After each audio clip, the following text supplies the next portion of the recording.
We are going through the AFC South. Not many picks to discuss here with the Houston Texans because they've gotten rid of all their draft picks.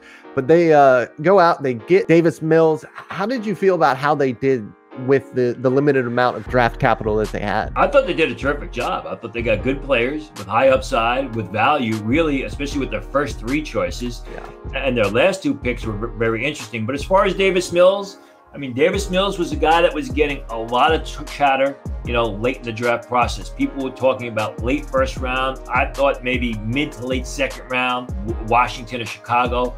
Washington did take a quarterback during the draft. Chicago got their quarterback at the top of round one when they traded up. You know, everyone, you know, went ballistic when the Texans took Davis Mills. Oh, here's the guy that's going to replace Deshaun Watson. I kind of take my foot off the throttle on that one for a little while because the Deshaun Watson situation we have not had the final word on that. And Davis Mills is a guy, while he's got great upside, he's still a long way from being NFL ready. He hasn't played that much college football. He did not live up to expectations in 2020.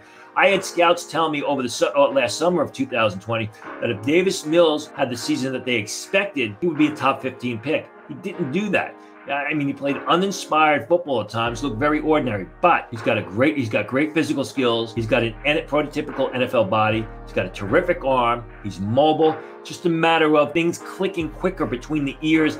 That can sometimes be a tough thing, but that's also going to be based on experience. I thought it was a terrific selection for the Houston Texans. I don't know that this guy is going to be the replacement for Deshaun Watson. I'm not going to go walk on that branch just yet.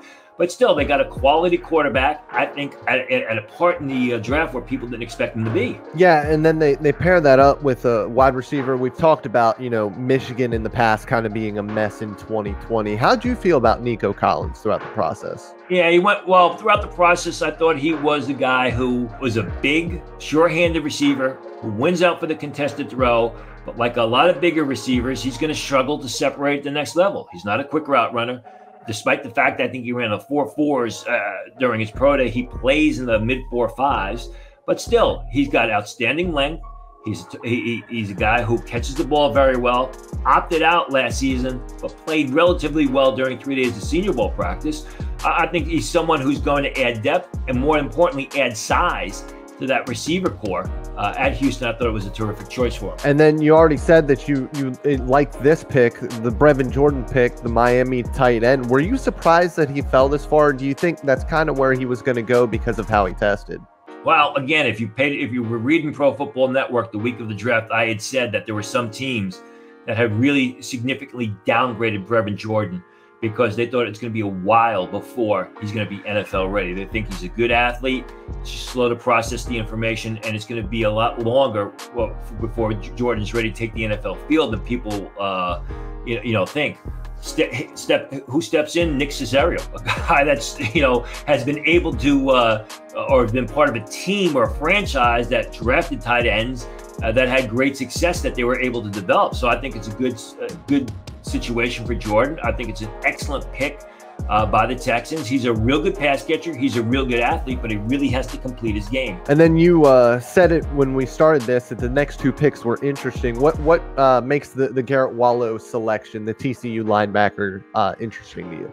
Well, number one, he stays in his hometown of his home state of Texas, right down the road, right up the road, I should say, at Fort Worth. But, he's a smaller guy who's tough, who's intense, who's very instinctive. Again, another one of those, whether you want to call them safety-sized linebackers, whether you want to call them pint-sized linebackers, a guy who, gets from point A to point B very quickly, and I think he'll do well on the inside of the Texans' 3-4 alignment. And then they went with Roy Lopez, the Arizona defensive tackle. Arizona defensive tackle who actually played his first couple of years at New Mexico State. And he was a good player, especially at New Mexico State or even Arizona. I mean, two programs that have been awful in recent years, especially Arizona last year. But he's more, it's interesting. I'm going to be interested to see how they use him. He's more, if you're going to use him in a 3-4, it's going to be in a situation where he's a one-gap defensive tackle. He beats opponents with his quick first step. He's more of a 3-technique type, plays with great leverage, plays with great pad level, real good hand use. I didn't think Lopez was going to get drafted. I could see why they drafted him.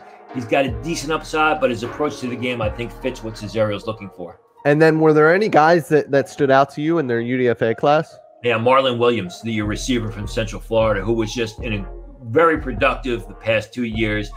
He's a guy who catches everything thrown in his direction.